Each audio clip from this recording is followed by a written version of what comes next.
What's going on, guys? Today I'm going to be sharing my go-to tips and tricks for shooting stunning time-lapse videos using a Sony A7R Mark V.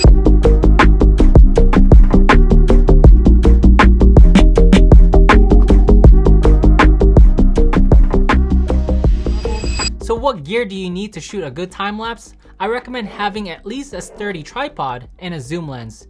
A sturdy tripod is critical to avoid any unwanted movement, and using a high quality tripod ensures that your camera remains steady throughout the shooting period.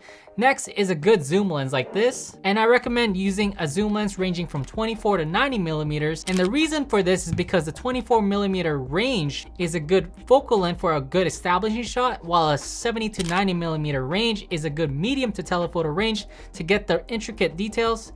And the Sony 24 to 105 f4G lens is a great option for this. I personally use either the 16 to 35 f2.8 and the 24 to 70 f2.8 GM lens.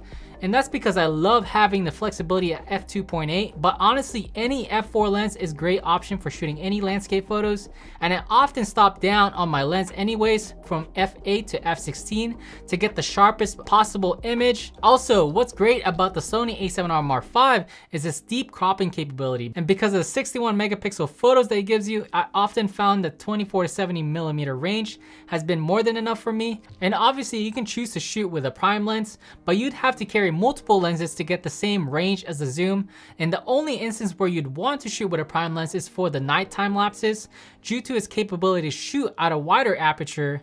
So I do bring my 24 1.4 on occasions for those specific cases. Once you've got your gear, let's dive into the settings. So let's start by exploring how to set up the interval shooting function. So navigate to the camera menu and then select interval shoot function.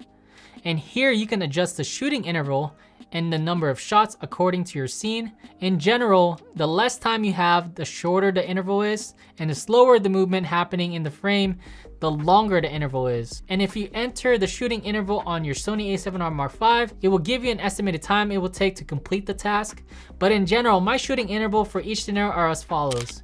For sunrise or sunset, I shoot between 10 to 15 seconds. For capturing people and cars, I generally shoot between 1 to 3 seconds with a shutter speed of half a second. And the reason for this is because you can get the motion blur in your photos. For night or star time lapses, I shoot between 20 to 35 seconds and set your shutter speed equal to 500 over the focal length you're shooting at. For cloud movement, I shoot between 5 to 10 seconds. Obviously, these are not set rules, but more of a guideline. You can play around with the shooting interval and to get your desired effect. To maintain consistency, it's best to manually set your exposure and focus.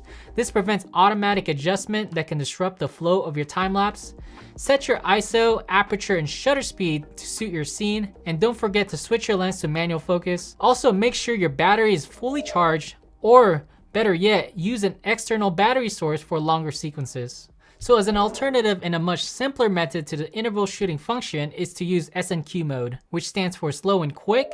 And the difference between SNQ mode and the interval shooting function is that SNQ records a time lapse in a movie format, while the interval shoot function shoots in the actual photos, which then you can turn into a movie during post. So to use SNQ mode, navigate to your menu setting and select the SNQ settings. Here you select your frame rate. As far as time-lapse settings, I recommend starting with a frame rate of 1 FPS for scenes with subtle movements like clouds moving across the sky. A lower FPS captures more frames, ideal for slower subjects. For city streets or a busy intersection, you might want to go to a higher frame rate. Also, if you want the highest recording quality, I recommend setting the record setting of 100 megabits at 422 10-bit. In my opinion, the SNQ function is pretty good if you want a quick and easy way to do a time lapse. However, you do lose a lot of creative freedom and flexibility that you have with taking photos using interval shoot function and creating the time lapse in post. So once you've locked in your settings, now let's plan for your shot.